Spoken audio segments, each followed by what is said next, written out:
Hello বন্ধুরা, good morning. আমি মায়া। আমার নতুন চ্যানেলে তোমাদের অনেক স্বাগত, অনেক শুভেচ্ছা, অনেক ভালোবাসা। তো নিশ্চয়ই তোমরা ভালো আছো, সুস্থ আছো, আমিও ভালো আছি। তো আজকে এখন বাজে 8টার মতো। তো আমি ঘুম থেকে উঠেছি। রোজই 5টার সময় উঠতে হয়, যেহেতু মেয়ের মর্নিং পরীক্ষা চলছে। তো তাই আর আমি সকাল সকাল রান্না করে নিচ্ছি। এই দেখো আমি রেডিও হয়ে গেছি।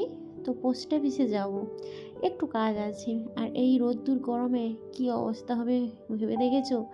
মানে আমি কয়দিন একদম রোদ্দুরিতে বেরোইনি, শুধু ওই ঠাকুর পুজোর জন্য, ফুল তোলার জন্য একটু রোদে বেরোই, আর নাহলে একদমই বেরোই না। এই জন্য আজকে বেরোবো, কী হবে আমি নিজেও জানি না। তো বেরিয়ে পড়েছি। আর আমি কিন্তু চান করেছি। বড়বাবু বলছে যে এসে চান করবে, এখন বাজে 10টা। তো রান্নাবান্না কমপ্লিট হয়ে গেছে। তো ওর কথা আমি শুনিনি, আমি চানটা করেছি কিন্তু মাথাটা ধুইনি, শুধুই চান করেছি। তারপরে বলছে একটু দেরি হবে, 10 মিনিট পরে বেরোবো। তাই জন্য 10 মিনিটটা হাতে রেখে আমি পুজোটা সেরে নিয়েছি। আর কোথা থেকে এসে কাজ করতে খুবই কষ্ট হয়। তো দেখো আমি কিন্তু পোস্ট অফিসে চলেও এসেছি সাইকেল নিয়ে, বড়বাবুর সঙ্গে এসছে। আর পোস্ট অফিসে এখনও একটু ফাঁকা আছে, তো মোট হয়ে যাবে ভিড়। তার আগেই আমাকে কাজটা সেরে নিতে হবে, তাড়াতাড়ি করে বাড়ি যাব। আর এটা হচ্ছে বিকেলবেলা। তো বাইরে হাওয়া দিচ্ছে, এখানে বসে আমি মশলাটা কেটে নিচ্ছি। আর আজকে তো শনিবার, তো বাবা বলছে একটু মাংস নিয়ে আসি। তো নিয়ে আসো। মেয়ের এক্সাম চলছে, নিয়ে আসতে আমার শ্বশুরমশাই বকাবকি করছিল, এই গরমে মাংসটা ঠিক নয়। তো ও বলছে নিয়ে আসে, অনেকদিন থেকে হয়নি, তাই নিয়ে এসছে। আর দেখো এটা হচ্ছে এগরোল। এটা কারোর জন্য, আমার বাড়ির কারোর জন্য, ম্যাম পড়াতে এসছে মেয়ের। তো ওরই জন্য টিফিনটা দিয়ে দিলাম। আর আগে ফুটিটা দিয়েছিলাম, মানে ম্যাঙ্গো ফুটি, তো ওটা দেখানো হয়নি। আর মাংস রান্না করছি। আর মেয়ে আর তার ম্যাম বাইরে পড়াশোনা করছে। তো তার ফাঁকে আমি রান্নাটা করে নিচ্ছি। আর এতটা গরম কি বলবো। আর আমাদের 3তলার উপরে থাকি, সে তো আরোই গরম বলো। এই দুপুরবেলা শুতে খুবই কষ্ট হয়। তো শুয়ে দেখি চারিদিকে, তো জানলা দরজা সব বন্ধ করে মেঝেতে শুতে হয়। আর বন্ধুরা, আর এখন আমাদের বাড়িতে নতুন একটা চাল নিয়ে এসেছে।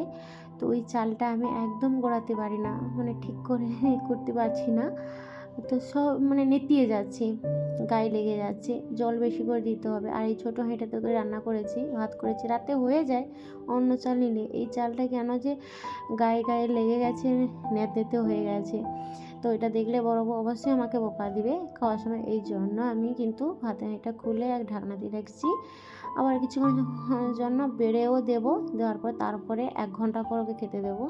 তাহলে ভাতটা যে যার গায়ে আর লাগবে না, ছেড়ে যাবে। তো দেখো খাওয়া দাওয়া কমপ্লিট করে আমার রোজের কাজ, রোজই সারি, তো সেটাই করছি। বেসিনটা পরিষ্কার করে নিচ্ছি। আর আমাদের জলে এখানে এতটা আয়রন, দেখেছো টাইলসগুলোতে সাদা হয়ে গেছে। একদিন ব্যবহার মোছামুছি না করলে সাদা হয়ে যায়। সব সময় তো পারা যায় না, মেয়েটা এক্সাম চলছে। তো এই জন্য ছুটি পালাতে হয় মেয়েটাকে পড়াতে, কিছু করার নেই বলো। আজকে বন্ধুরা এত রোদ্দুর থেকে যে এসেছি, এত মাথা যন্ত্রণা করছিল কি বলবো। আর খুবই মাথা যন্ত্রণা হচ্ছে, এক সাইড পুরো যেন মানে কেমন একটা হয়ে আছে। অনেকক্ষণ চশমা পরেও ছিলাম, তো একটু কমেছে। তারপরে বাস চলো খাওয়া দাওয়া করলাম, তারপরে একটু ঠিক হয়ে গেছে। আর এটা হচ্ছে বিট নুন থাকে কৌটোটা, তো ধুয়ে দিয়েছি। আর এটা ঢাকনা দিয়ে রেখে দিলাম, তো কালকে শুকনো হয়ে যাবে। আর দেখো এই যে কাভারটা না আমার খালি খুলে যাচ্ছে, যখন মোছামুছি করি এদিক ওদিক চলে যায়। তো এটা কী করবো বুঝতে পারছি, কীভাবে যে আটকাবো। তাই জন্য এইভাবে করে আমি গুঁজিয়ে দিই, তাই গুঁজলাম মানে ছাদে আসার আগে। আর দেখো আমার বিছানাটাকে গুটিয়ে রেখেছিলাম, তো সেটাকে পেতে দিচ্ছি। যেহেতু বরফে শুবে, সে আর বকাবকি করবে। তার কাছে বাচ্চা পড়ানো থেকে তার শোয়া খাওয়া দাওয়াটা আগের ব্যাপার। তাই জন্য ওর ওর বিছানাটা রেডি করে দিয়ে তারপরে আমি আমার মেয়েকে নিয়ে বসবো। ও সম্পূর্ণ আলাদা একটা মানুষ, আগে তার কাজ হয়ে যাক, তারপরে সমস্ত কাজ হবে। এই একটা ব্যাপার যে বাচ্চা পড়ছে, পড়ুক, আমি কিছু একটা করে নিই বা পরে হবে, ও পরে করে নেবে, সেটা না। যখন করার কাজ তখনই হোক, তারপরে বাচ্চা বড় হবে, সে একটা ব্যাপার। কি বলবো, যাই হোক সব কিছু মানিয়ে নিয়ে তো থাকতে হবে, আমরা মেয়েরা তো সব কিছু সহ্য করতে হবে, কিছু করার নেই। তো চলো বন্ধুরা, সারাদিনে কী করলাম তোমাদের সঙ্গে শেয়ার করলাম। যদি ভালো লেগে থাকে অবশ্যই পাশে থেকো, ভালোবাসা দিও, একটু সাপোর্ট করো, বাস তাহলে আমি খুবই খুশি। আর মেয়েটা দেখো পার করে রেখেছে, মেয়েটা শুধু প্যান্ট পরে আছে, গেঞ্জি কিছু পরে নেই, তাই জন্য ওকে সামনে নিয়ে এলাম না। আর ওর প্রশ্নগুলো সব রেডি করেছি, ও লিখবে। তা সোমবারে পরীক্ষা আছে ইংলিশ, তো তারই জন্য।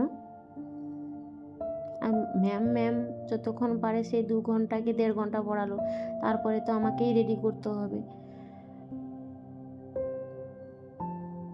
তো চলো বন্ধুরা, আজকের মতন আসি, আবার পরে একটা ব্লগে তোমাদের সামনে আসছি। ততক্ষণে তোমরা ভালো থেকো,